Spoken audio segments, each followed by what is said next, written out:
Welcome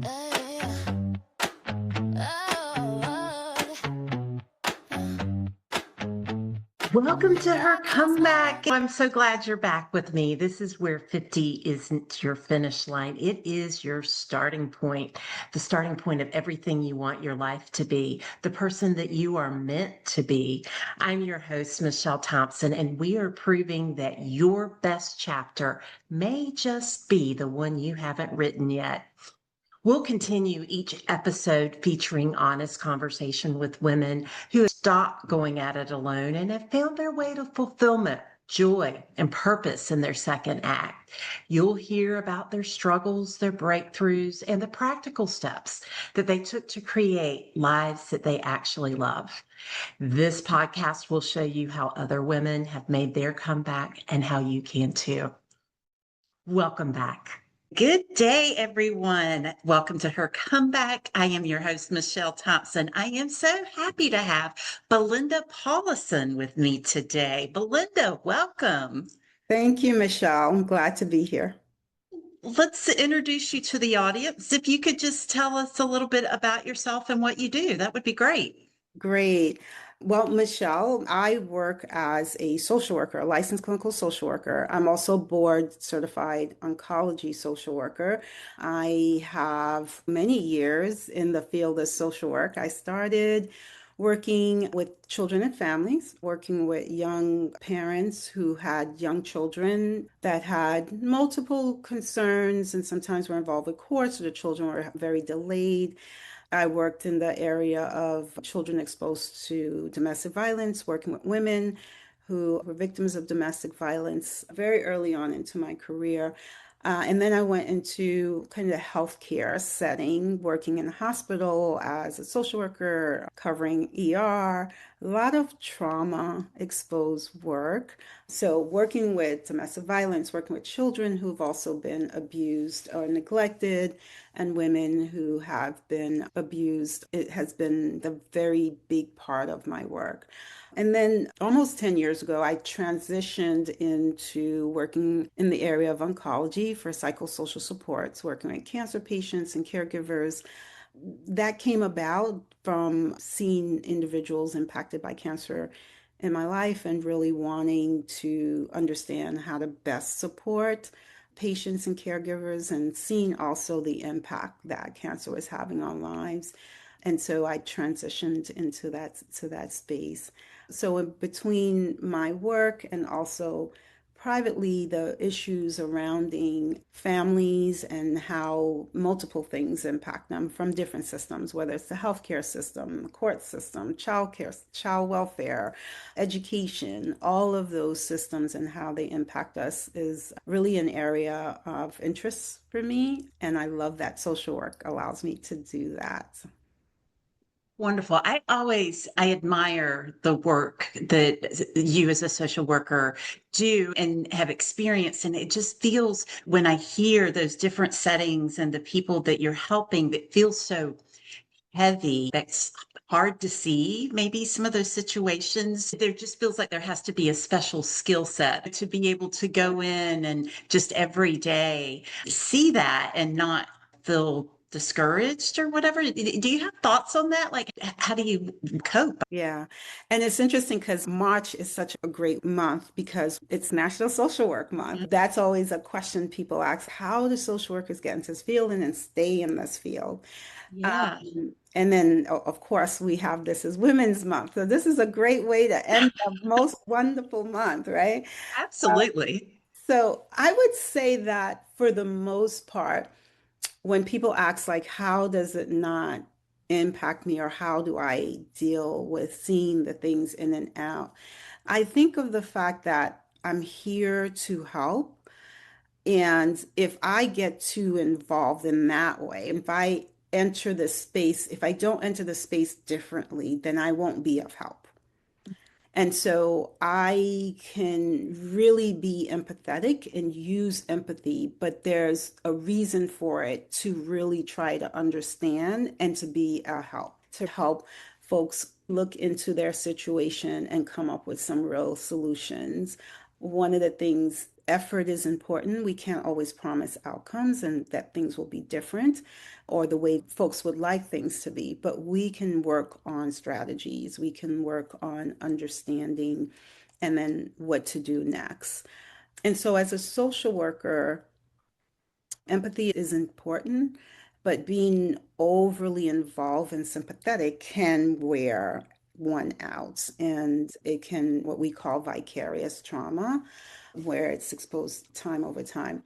Throughout my career, I've haven't really had experiences where I felt like, oh, tremendously burnt out. So because one of the things is being balanced, the things that we ask people to practice, practicing them yourselves, right? Being able to have outlets that are healthy, also processing yourself as to what you just experienced and giving yourself that space to do it, and then coming up with a strategy. And that's really how I deal with it. If I'm listening to really be able to serve, that's a different place than listening to feel sorry and to engage into all the things that are occurring. And then that moves you differently in a different space. That's an important distinction. Yeah. Yeah, it's a different way of listening. Yes. So, what drew you into this world? Was there a defining moment that made you realize, this is it, this is my calling? That's really interesting because as growing up, I believe I was always a social worker. Oh, I was always the kid that had the front stoop in Brooklyn, New York, and someone people used to like to come and sit and talk to me, kids, adults, and I was always a really good listener. And so it's interesting because now my friends and family were like, you were just always a social worker. And I was really good at problem solving. Hmm. And I didn't always necessarily tell people what to do, but sometimes I would ask them a question and they'd suddenly say, "Oh, that's a good question." And it would get them to start thinking, maybe I need another strategy here.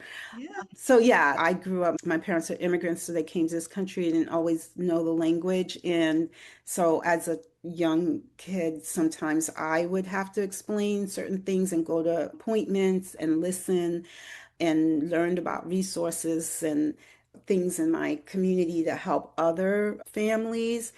There were a lot of elderly on my street, and I used to sit and help them out and talk to them. Oh, Yeah, so I think I just was always natural for me. oh, that's awesome. Yeah. In some of your work, you also talk about being trauma informed. How does this lens change the way you show up for people? Yeah, it's always listening to hear how people's experiences are impact them. It's Mhm. understanding that there's multiple ways that someone can experience a situation that can bring us make it traumatic, right? And understanding that that response may be or how they're operating, right? So if you see someone who may be hesitant to participate in a physical activity, it may not be that they are, as some systems sometimes label them, not compliant or resistance and not willing to change or all of those type of negative things. There may be genuine fears from experiences that are preventing that, or at least making them approach the situation the way that they are. So understanding that and getting to understand how their experiences might be shaping their view of the situation, then one work with that, right? How has this impacted you and how is that coming into play now? And that's what really trauma informed is understanding that without moving too quickly and making judgments. Very good. Now, you have written, is your book ready now? Or is My, it yeah, my book is about to be published. I'm wonderful? Yay. excited. The topic is focusing on the topic of resilience. And just as we were Wonderful. talking about trauma, and we're talking about everyday resilience that we all have, the book is really written for women. And so it's great that we're talking about this during International Women's Month. I'm very excited. The book will be released shortly in the next week or so. We have Wonderful. the title is Hot Stone Woman, Okay. and it's Hot Stone Woman, Strength Beyond Your Strong. If you think about it, how many times have you heard you're so strong? Yes, a lot. A lot, right? And that's exactly what does that exactly mean? And what I go through is really defining that, but also some of the ways that has impacted women of hearing this through your lives and how we can actually take that saying, right? And then the strength beyond your strong is really talking about the real thing that we're tapping into, that inner strength, and where that comes from. How do we tap into it? How do we get through those times that are challenging? But it also focuses on how we define resilience. And the importance of resilience is that bounce back, which is great. But during that period when we're called to go through it, there's a capacity building moment, our ability to manage through. That's where the strength and strong balance is happening. Because there are some things that we may not be able to get away from as much as they are challenges, as much as they are difficult. They're just going to be hard. Then it's okay, how do we shift to building what we need to get through this and then get through it better, get through it different, and be okay with that? What do you want a woman who's reading this to feel once she's read it, once she closes that last page? What do you want that woman to feel? I want them to say, I'm a hot stone woman. I have gone through stuff. I'm going to figure out how, when I'm going through these things, not only that I'm just trying to survive it, but how am I going to use this to bring meaning, to tap into my purpose, to even elevate from it? Thinking of not just everyone being okay with saying I'm just strong, but that when they see me, not only have I shown what I've gone through, but I've shown how I can take that and how I have made more meaning and how I have become who I am and who I want to be, as opposed to letting my circumstances define me. Oh, so important. I love that. It was interesting. You and I, we met on a cruise and we both discovered we were writing books to encourage women. So I love that connection that we have. So, what do you think it is about this moment in time that has so many women feeling called to share their stories? Because it seems to come across a number of us out there that are Yeah. telling our stories, our experience. I think historically, women have been, again, that you're strong and you go through, but you hear other people's stories, but not necessarily that you would share this sense of burden, people, and so on. And I think we're at the space now where we recognize there's just so much power in that voice, and that we're also having a generation of where people connect through social media. I don't think it actually makes them connect. I think actually what we do is just create the lives that we see, and we have these images and we compare ourselves, and there's all of that. And so it looks like women are sharing stories, but what is the story that you're really sharing? And how are you really helping? And how can we as women continue to elevate other women, not only just women who are in my generation, but those who are to come? Because I do believe that things are hard these days, and I don't necessarily feel that all the skill sets are being taught the way that they were many years Mhm. ago as to how to manage through, how to not just cope, but how to elevate from those experiences. And so for me, that's where the stories need to come in. We need more models out there.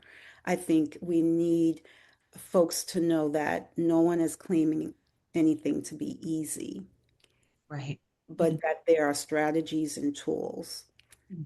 Yeah. And the more we share our stories from that lens and not necessarily all the rosy, peachy images and messages that folks are always willing to share, but that we show that there's the grinding part, there's the bruising, the knee, getting your hands will be dirty, there will be tough times. There's work to be done to get you to be who you want to be and where you want to be. And that's really where I think stories are important because there's just so much out there in the world that are images of things looking just, wow, I can get there because this person looks this certain way and this is their lives. They don't know everything that came behind it. And they don't also, we also need to share the skills that we've learned along the way. Absolutely. There's a lot of great things in what you shared there. And yeah, I think it's that to me, what resonates is that authenticity. It's yes, you've accomplished things and you've showed what was hard about doing the things that you've been able to do, the things that you've came through. And then yeah, that messy middle and knowing that it's okay. It's okay that the things that you feel and experience, but just keep going. Like you were saying, the strategies, how to work through these different situations is so important. Was there any particular spark that brought on the writing of the book? I think in our talking, you had shared that you've been speaking and doing a number of different things in your work, but what was the spark for the book specifically? I started thinking about how we think about resilience, how we think about building one's capacity to endure. Actually, during COVID, I Oh, saw folks struggle and I saw some individuals take the opportunity and sought this as okay, these are challenges, but there's opportunity here, and I'm going to find what those are and I'm going to come out different for it. The other thing is seeing how during that time, seeing the difference of not only of how people responded, but also seeing there was a situation where I was watching something on the news and I saw the responses of everyone during this protest and there was this and I started thinking about it and I said, where's the strategy?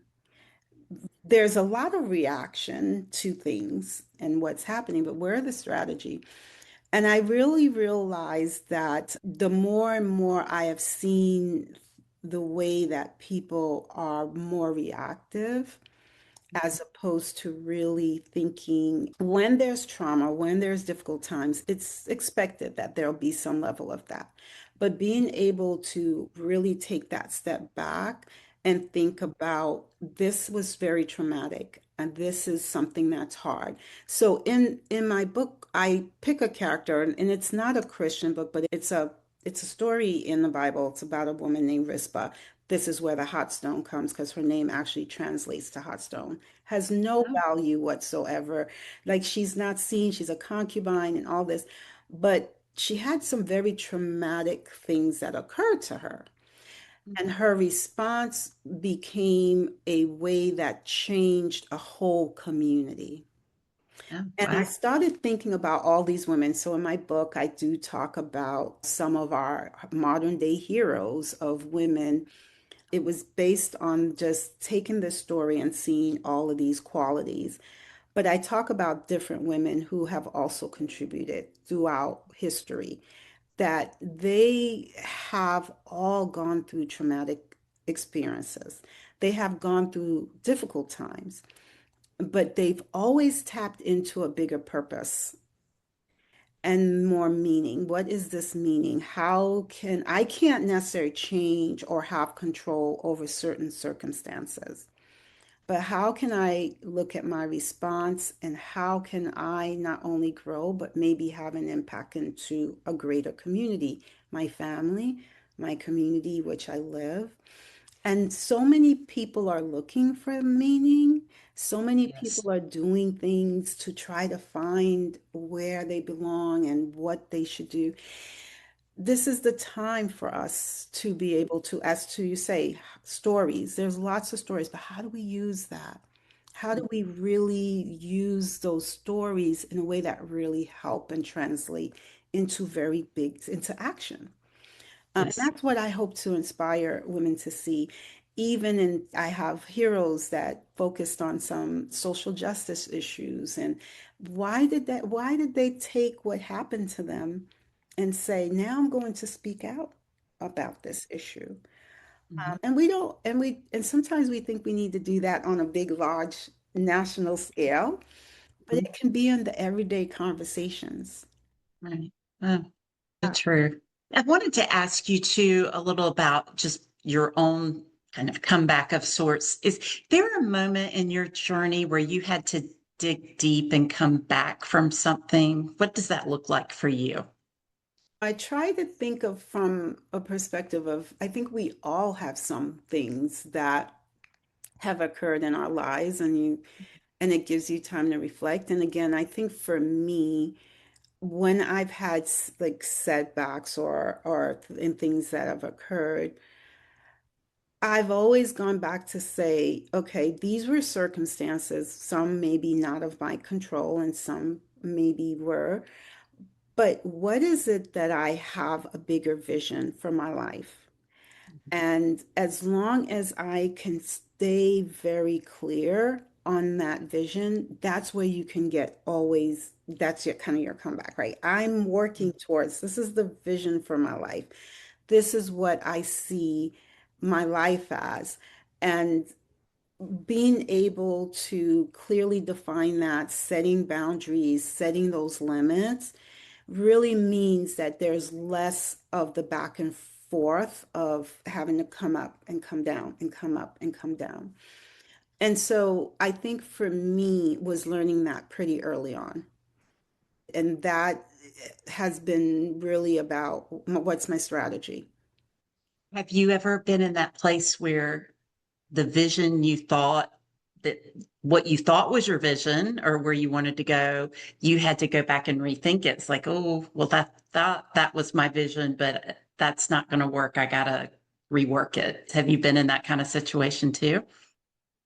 I I don't know if it's so much that maybe strategy has shifted more Mhm. than I would The say vision itself. vision itself, right? Okay. So there's Mhm. like that big over mission and what is my purpose and feeling connected to that.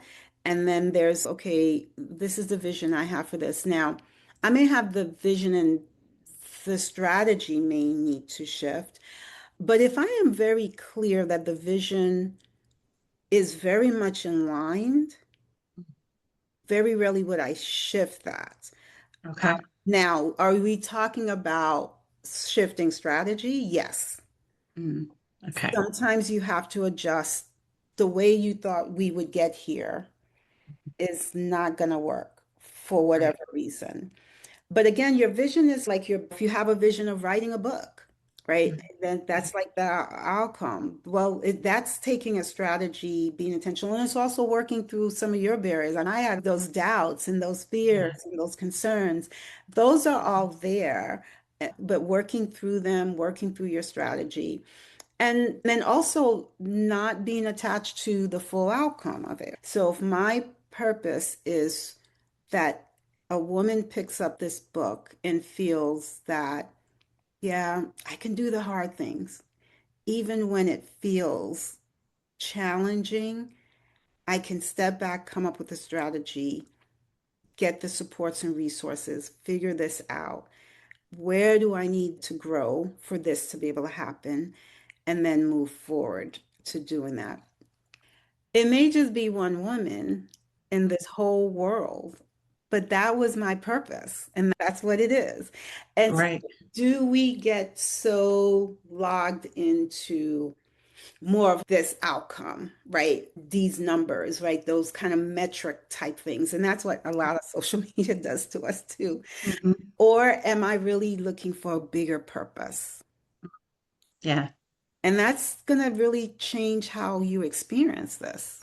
Yeah, I get that. And just thinking about my own life and how, like with career and different pivots from the corporate job to having my own business. But I like what you were saying about my own personal vision and my own purpose. And I did have to change strategies and what that looked like and coming into alignment with the true direction where I need to be. So I like how you phrase that. If there's one thing you'd want every woman today listening to know about her own strength, what would you say? The only person that can define that is you. Mm. Sometimes you may feel overwhelmed. Take a look at what you need to strengthen capacity and where there is an opportunity for some things to change and where it really isn't an opportunity. Then it's a different strategy. So what are we really in? And really being able to take a look at that. I've seen people suffer through experiences, and that's really because of where their focus is. And their focuses are usually in areas that there's just not an area they can control, and the way that they're thinking about it.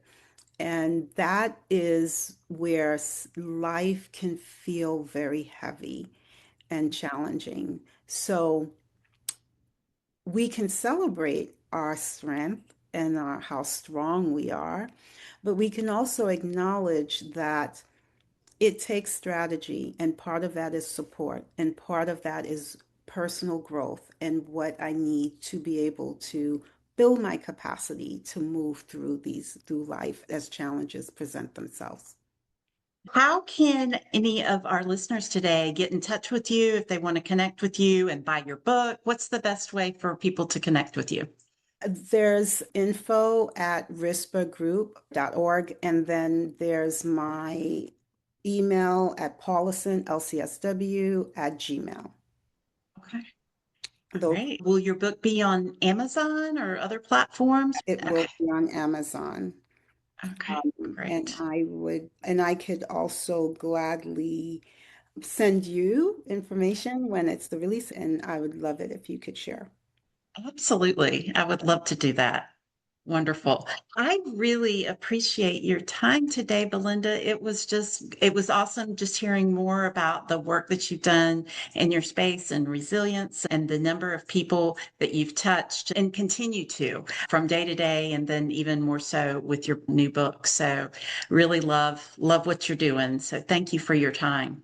Oh, thank you. Thank you for having me. And I look forward to even hearing about your book as well. Thank you so much. All the success to you, and we'll have to keep in touch. Absolutely. Thanks so much for joining me today on Her Comeback. I hope this conversation inspired you to keep moving forward no matter where you are in your own journey.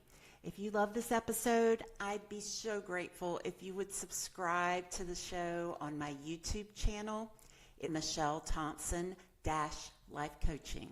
Go there for more encouragement, insights, and just real talk about making a comeback happen. Hit that subscribe button so you never miss new content. You can also visit hercomebackpodcast.com for notes, resources, connect with me, connect with other women and our amazing community who are rewriting their stories. Remember, your setback isn't your final chapter. It's just the setup for your greatest comeback yet. I'll see you next time. Until then.